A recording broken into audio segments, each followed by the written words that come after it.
Board of Elections, right? These people who count our votes and certify our votes and all this stuff, and do we trust them, not trust them? Well, we got somebody we trust now on it, and Mike Whitty has been appointed to the Board of Elections in Lorraine County, and you got a few things to say here.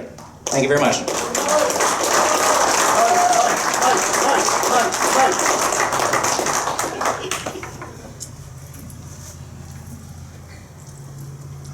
Good morning. I think most of you know who I am. I have a couple hats that I wear.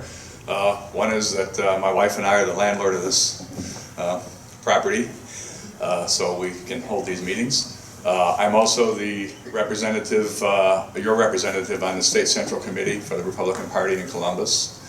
And now I have been recently appointed as the newest member of the Board of Elections for Lorraine County. Which, so those of you who don't know, there are four members on the board, 2 Republicans and 2 Democrats. And I was nominated by the local Republican Party and appointed by the Secretary of State. So we had our first meeting last week, and there's just some observations that I have that I think are maybe a little interesting.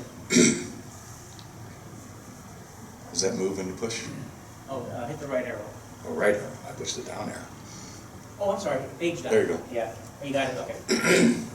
Okay, well, there's a map of the type of, the different types of ballots that are going to be in the primary. The gray area is issues only, so no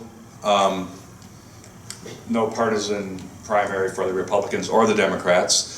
The blue area is a Democrat primary and issues, and then the purple or pink, whatever color that is has a Democrat, Republican, and the issues. So that's North Ridgeville. That's the only community in the county that has a Republican primary. The nonpartisan, most of the townships are nonpartisan, so that's why some of those townships probably don't have any, as long as there's not more people that want to run than the number that you can pick from, there's no primary. The blue is, you can see quite a few Democrat primaries, which means there's more than one person seeking whatever office that they're running for. So you can kind of see that there's not very many Republicans that want to run for very many offices, at least this go-around. Now this go-around is the local elections. You know, we just had the president and some county things. The odd years are when you do the school boards and the boards of trustees and the city councils and so forth. A lot of the, many of the cities are also nonpartisan. I think only Lorraine, Elyria, and Amherst and maybe North Ridgeville have partisan races. Let me see what else I have here. There are many of the things that there's a lot of conversation about the status of the voter rolls and how there's a lot of people on there that don't belong and that we need to clean them up. So this, I'm sure it's hard to read, but it just gives you an idea that there are deadlines for various processes for maintaining the voter rolls. So like at the end of January, they stopped adding members to the voters to the voter rolls just for a couple weeks while they resolved duplicates and also so pretty much resolving duplicates before the primary. And then after the primary, and I don't know if there's more on the others more, then in the fall, they again resolve duplicates and where did it go? There's another piece on here that's missing, but there's one of the other things that we do is review the change of address database. So when you go to the post office and file a change of address, that gets sent to the Board of Elections, and they have to, I guess, quote, clean that up if they can. But the process is people don't get taken off right away. They send you a note, a card, They send you a postcard. So if you're on the list of that you moved or you died, they send you a postcard and see if you respond. You can respond and say, yes, I moved, they'll take you off. If you don't respond, you have to wait like 4 years before you're removed. They do check with the director of the health department for the state, and I do believe they can take people off when they get the records from the people that have passed away. But it only works if you died in Ohio. If you died in Florida, I know Kirsten's sister lived in Canada and passed away, still registered voter in Ohio, and she's going to see if she's been long enough now that she should be off because the 4 years has transpired. But so these voter rolls don't get, common sense would be somebody moved, they ought to be off the roll. Somebody passed away, they ought to be off the rolls. It doesn't work like that, unfortunately. I don't really understand it. I've only been there. I've only had one meeting so far. I'm going to learn this whole process of how that goes so that I can explain it to the rest of us, and also then perhaps propose some changes that we could make to improve the process. For example, if you move, it's okay in Ohio, the residency requirement, if you ever plan on moving back to Ohio, you don't have to rescind your residency. If you move to Florida and you register to vote in Florida, that's not grounds for being removed from the voter rolls, even though you're declaring residency in Florida as a precursor to being able to register to vote there. If you vote in Florida, then you can be taken off. But just registering doesn't trigger it. There were a few other curiosities. One of the things, Avon is one of their last growing communities, city-wise anyhow. So there were, countywide, there were eight precincts that were added and 2 precincts that were deleted. The 2 that were deleted were in Avon, but then 2 more were created in Avon. So they were just moving the lines around because you're not allowed to have more than 1,400 voters in a precinct. So they have to massage that on occasion, and since there's growth, that's part of it. They also have 2 added in Columbia Township and 2 in Eaton Township. So if you live in any of those communities, the Board of Elections is going to have to send out a postcard telling you that your location has changed. But if you live in that community, you might want to just go look up your own records so that you make sure that you're going to the one that you're voting in for the right council person or whatever, and also that your voting location, your voting locations have changed too. Some of the besides the adding machinations of precincts, some of the voting centers have been changed. They either lose their lease or agreement with the places that they do, the churches and so forth, and so they have to go to different places. So even if nothing changed in your town, you still may be voting at a different place. I know I used to vote at the Amherst High School. Now I don't vote there anymore. Of course, now because I'm usually working the elections, I end up voting early.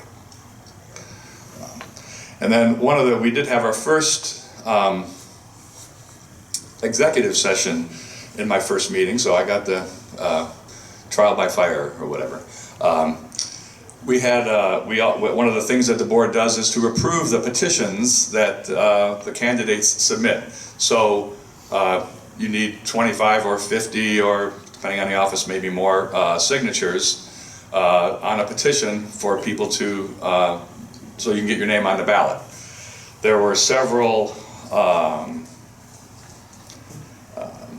there were more than, I think there were 4 or 5 people that actually their petitions were rejected for things like not enough signatures. One person, she needed 50 signatures in Sheffield Lake, she turned in 51. One of those persons was not a registered voter, and 2 signatures did not match the signature on file at the Board of Elections. Another gentleman circulated petitions.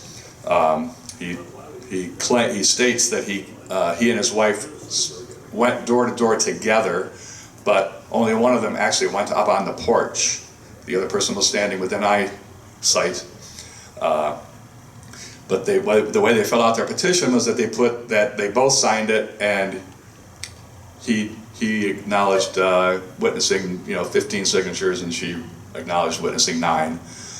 You're not allowed to have, each petition is only allowed to be circulated by one person. So that was rejected because there were apparently 2 people circulating those petitions.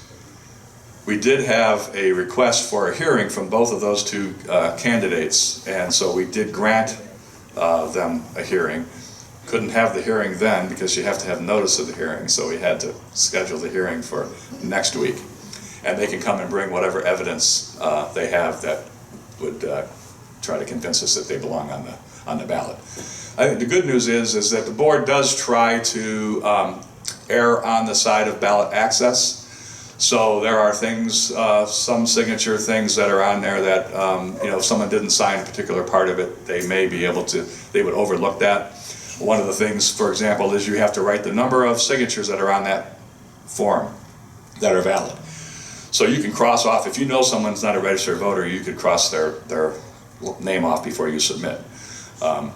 If you say there's 25 signatures on the ballot and you wrote there's only 24, that would not be grounds for dismissal or removal. But if you put down 25 and there are only 22, and you showed a habit of that, that could be grounds for declining your petition. So I do think I'm encouraged that the little bit that I've been there, they have basically all the jobs have a Republican and a Democrat involved, so that to eliminate whatever funny business that we think might be going on.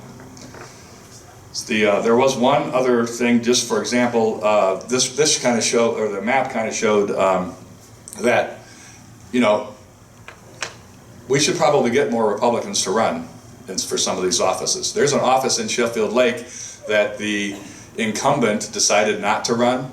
There's an open seat with no candidates to run for that office on their city council. So, you can almost walk into some of these positions on occasion. Another thing that was interesting is that, if you don't get your petition in, you say, well, I'll just be a write-in. In a primary, a write-in cannot create a primary. So, like all the Democrats that have primaries, they could have write-ins on a Democratic ballot, but there's no Republican ballot there. So, say 2 Republicans wanted to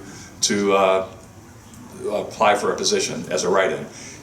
You can't create a Republican primary if there's not already one. So even though if you had 2 people that decided they wanted to run, it wouldn't be possible. So there's some of these idiosyncrasy things that kind of learning about. But I guess the big takeaway is, if you saw the colors on the map, I think Republicans could probably do a little better job of fielding some candidates. So that's what I have for today. Thank you.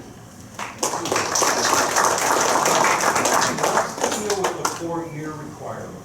I mean, why would that? How did that number come? 4-year.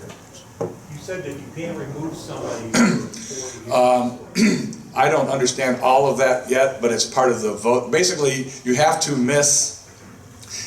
not have voted in 2 presidential elections. Which, if you missed one, the next one's not till 4 years. So if you didn't vote in 2024, you'd have to not vote in 2028.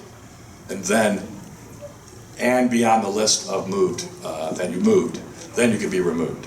Another thing, just interesting that we've got, originally I thought we had done a pretty good purge already on the list from last time, because there were 200 with about 20 registered voters, but there were 30,000 of those that were in confirmation status. Well, I thought the list had got down to 190,000.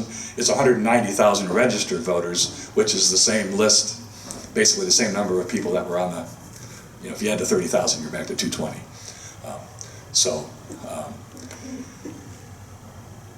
That's where that stands. Does the employment at the Board of Elections fluctuate consistent with the activities? In other words, presidential election year, likely a lot more activity than the year we're in now. Does employment at the board fluctuate in a manner that's reflective of that? Well, a couple things. One is there's permanent staff, and then they do have temporary staff that they bring in for certain activities. But from a board standpoint, not the election itself, but the preparation of the election, some of these local elections, it's actually more work for the board because those are different ballots for every precinct, school board. Like for example, Kirsten lives in Amherst Township 1, and there's 3 school boards, school districts in her precinct. So that one precinct gets 3 ballots, where there's only one president we're voting for, and county. If you're voting for countywide, statewide, federal elections, those don't have that level of complexity of the number of ballots necessarily. So it's counterintuitive that you would think that because only a quarter of the people show up for these off elections, that there'd be less work. There'll be less work on election day, so maybe they need less poll workers, but the actual preparation of the ballots and the maps and all that stuff is actually more complicated in these off years than the big years. Is there a cost to a school for a levy on the ballot? Or they have a special election? That, I'm not aware of that. I can find that out. I don't know the exact process of how all that works. I can answer that. I was on the Board of Elections in Portage County for 4 years. Yes, the schools do have to pay, so does the city, so does anybody who puts a levy on the ballot has to pay what it costs for their portion.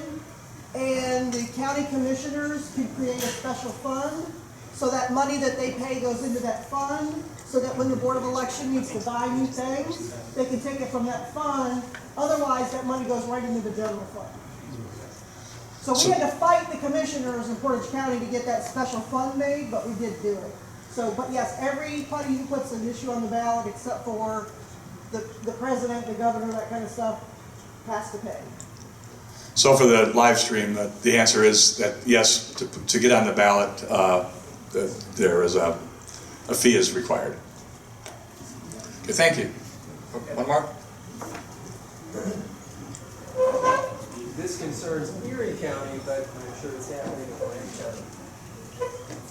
My sister received in her mail a change of address.